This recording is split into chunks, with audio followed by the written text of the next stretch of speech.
ابتدا ہوتی ہے اللہ تعالیٰ کے پاک اور بابرکت نام سے کہ جو بہت مہربان اور نہایت رحم کرنے والا ہے۔ آج کی بات پروگرام میں میں ہوں طارق امیر خالد ایڈوکیٹ۔ میں اپنی نصف صدی سے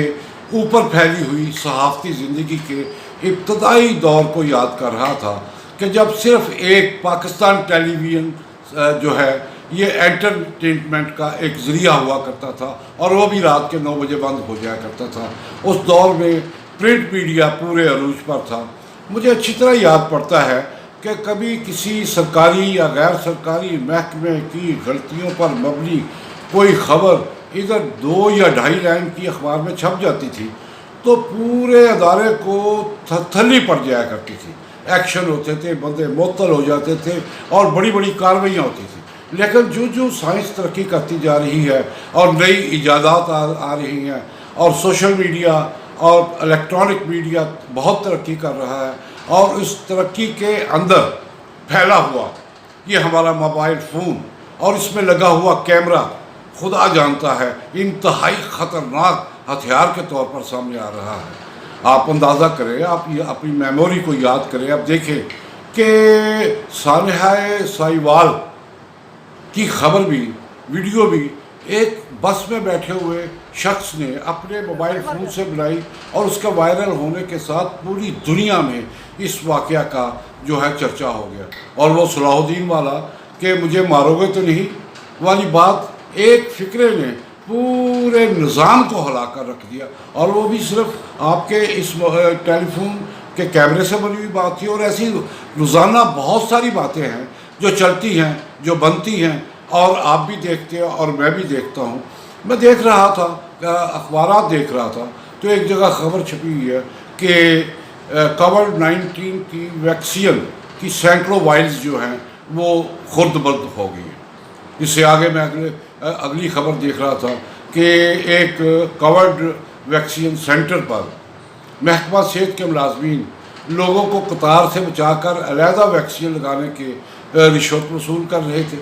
معاملے کی اطلاع جو ہے وہ صحت کے اعلیٰ افسروں کو پہنچی اور 11 افسر معطل ہو گئے۔ یہاں تک تو بات تھی، لیکن جو ایک خوبصورت خبر جو ہے جس نے مجھے حیران کر دیا کہ میں سمجھتا ہوں کہ طب کی دنیا میں پاکستان جو ہے یہ امریکہ سے، برطانیہ سے، فرانس سے، جرمنی سے، غرضے کے پورے مغربی ممالک سے بہت آگے جا چکا ہے۔ آپ اندازہ کریں کہ اس وقت دنیا میں علاج معالجے کے لیے جہاں بہت اچھے فزیشین موجود ہیں، وہاں پر آپ کو بہت اچھے سرجن ملتے ہیں۔ وہ ہارٹ کے سرجن ہیں، وہ چائلڈ ہارٹ کے سرجن ہیں، وہ آرتھوپیڈک سرجن ہیں، ڈینٹل سرجن ہیں، اس کے بعد ہر قسم کے سرجن موجود ہیں۔ لیکن پاکستان کا کمال ہے کہ بڑی ٹیلنٹڈ قوم ہے پاکستانی، کہ انہوں نے ایک گارڈ سرجن جو ہے وہ بھی پیدا کر دیا۔ آپ پوچھیں گے یہ گارڈ سرجن کیا ہے، تو آپ نے اخبارات میں دیکھا لاہور کے سب سے بڑے سرکاری ہسپتال میو ہسپتال میں ایک سیکورٹی گارڈ نے تھیٹر ٹیکنیشین کی مدد سے ایک خاتون کا آپریشن کر ڈالا، اور نہ صرف یہ کہ اس نے اس کا آپریشن کیا بلکہ 500 روپیہ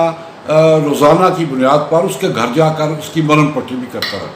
معاملے کی اطلاع کسی دل جلے یہی آپ کے موبائل فون سے نکلنے والی کیمرے سے وہ پہنچ گئی اعلیٰ افسروں تک۔ وہ سیکورٹی گارڈ کو معطل کر دیا گیا، اور ایم ایس کا کہنا ہے کہ ہم نے پرچہ اس کے خلاف درج کروا دیا۔ لیکن دیکھنے والی بات یہ ہے کہ مجھے اتنی عرصے سے ہسپتالوں سے، مختلف محکموں سے بات کرتے، سمجھتے، سوچتے بہت سا تجربہ ہو چکا ہے۔ میں دیکھتا ہوں کہ آپریشن تھیٹر کسی بھی ہسپتال میں سب سے اہم جگہ ہوتی ہے، جہاں پر بے ہوشی کا ڈاکٹر اور سرجن اور اس کے تھیٹر کی نرس اور اس کے تھیٹر کا ٹیکنیشین اور دوسرے لوگ جو ہیں اس کے وارث ہوتے ہیں، ذمہ دار ہوتے ہیں۔ اس میں عام آدمی کا اندر جانا ہی محال ہوتا ہے۔ میں سوچ رہا ہوں کہ وہ ایسا سیکورٹی گارڈ کچی پکی فیل MBBS پاس، وہ اس کے بارے میں پتہ چلا کہ وہ اس سے پہلے بھی کئی آپریشن کر چکا ہے، اور محکمے کے وہ بے ہوشی کے ڈاکٹر، وہ سرجن، وہ نرسز، وہ ٹیکنیشین، یہ سب کچھ، اور MS اور اس سے اوپر بیٹھے اعلیٰ افسر سب خاموش تھے اور یہ سرجری کر رہے تھے۔ میں نے اس پر مزید تحقیق کی تو مجھے یاد آ رہا تھا کہ ہم نے خبر چھاپی وزیر آباد کے بارے میں کہ ایک 8ویں جماعت پاس ڈرائیور نے خود کو سرجن ڈاکٹر لکھ کر بہت بڑا ہسپتال بنا لیا اور اس میں اپنے ہی جیسے کوالیفائڈ نرسز اور لیڈی ڈاکٹرز اور اسٹاف بھی رکھ لیا. اور اب یقین کیجئے کہ اس کے پاس سے آپریشن کے لیے ڈیٹ لینا مشکل ہوتی تھی. پھر ہوا یہ کہ کسی دل جلے نے اس کی شکایت جو ہے وہ محکمہ صحت کو کچھ اس طریقے سے کی کہ وہ تمام لوگ جو اس میں حصے دار ہوا کرتے تھے انہیں چھاپا مارنا پڑ گیا. وہاں پر لاکھوں روپے کی جدید مشینری بھی برآمد ہوئی اور پرچہ درج ہو گیا. لیکن بدقسمتی کی بات یہ ہے کہ اس کے بعد وہ خبر بھی ٹھپ ہو گئی اور وہ معاملہ بھی ٹھپ ہو گیا. مشینیں بک گئی. سرجن صاحب جو ہے ضمانت پر آ گئے اور انہوں نے ایک چینل میں اپنے آپ کو بطور نیوز ایڈیٹر متعارف کرا دیا.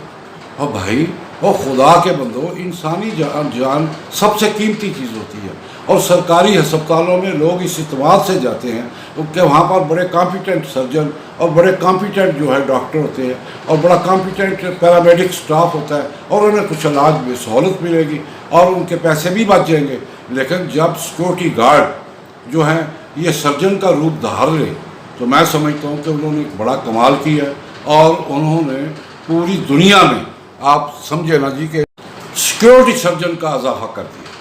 یہاں پر یہ بات ختم ہوئی. میں اخبارات دیکھ رہا تھا کہ بھارت میں کووڈ-19 نے جو تباہی مچائی ہے اور جس طریقے سے وہاں پر انسانی زندگی ارزاں ہو چکی ہے اور لوگوں کو اپنی لاشوں کو جلانے کے لیے یا دفنانے کے لیے بھی جگہ نہیں مل رہی، وہاں پر کالی پھپھوندی وائٹ اینڈ بلیک فنگس جو ہے اس نے جنم لے لیا. اور اس بیماری نے اس کا کام یہ ہے کہ یہ کاوڑ کی بھی بیبے ہے. یہ انسان کی آنکھ پر، انسان کے ناک پر اور انسان کے دماغ پر حملہ کرتی ہے اور منٹوں میں ایک شخص کو، اپنے صحت مند شخص کو اپنے چنگل میں پکڑ لیتی ہے اور اس کے بعد اس کا علاج نہیں اور وہ بندہ مر جاتا ہے. اب وہاں پر یہ میں اخبار دیکھ رہا تھا کہ بھارت کی مختلف ریاستوں میں کالی پھپھوندی یا وائٹ اینڈ بلیک فنگس کی وجہ سے ڈاکٹروں نے اس کا علاج کرنے کے لیے لوگوں کو آنکھیں نکالنے پر اکتفا کرنا شروع کر دیا اور اب تک ہزاروں مریضوں کی آنکھیں نکال کر انہیں بینائی سے محروم کر دیا. میں اس کی تہہ میں جا رہا تھا، میں سوچ رہا تھا کہ مودی سرکار نے مقبوضہ کشمیر میں مسلمانوں کے ساتھ جو ظلم کیا، جو ستم کیا، جس طرح کرفیو آرڈر لگایا، جس طرح وہاں پر لاک ڈاؤن کیا، اس لاک ڈاؤن نے وہ کشمیریوں کی کسی کی بد دعا نے وہ اللہ کے حضور میں جب پہنچی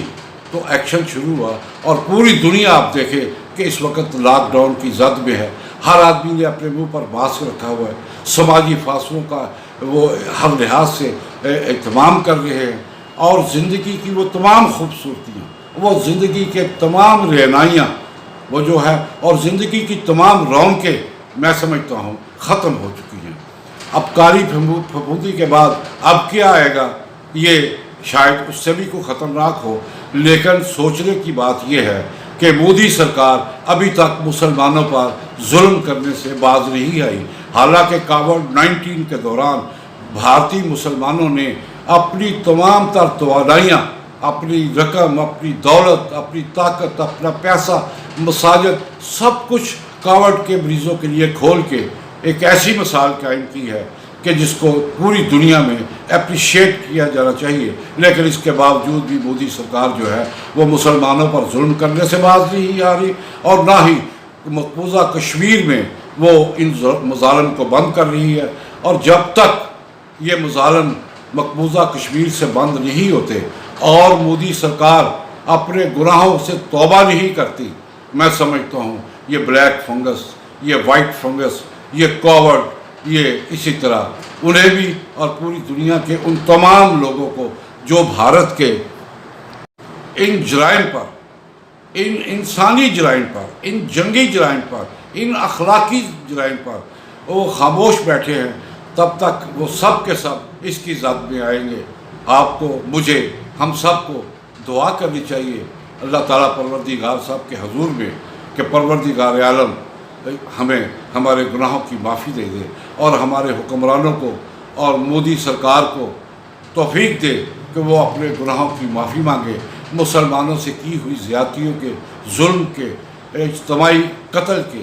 اور پوری مقبوضہ کشمیر کی وادی کو کہ مسلمانوں کے ساتھ کیے جانے والے مظالم سے توبہ کرے، اور اس کے بعد ہی اس کا علاج ہوگا، ورنہ میں سمجھتا ہوں کہ یہ آسمانی بیماریاں ہیں جو آ رہی ہیں، جن کا زمینی طور پر لاکھ کوشش کر لے، ویکسین بھی کروا لے، احتیاط بھی کر لے، اس کا علاج ممکن نہیں ہے۔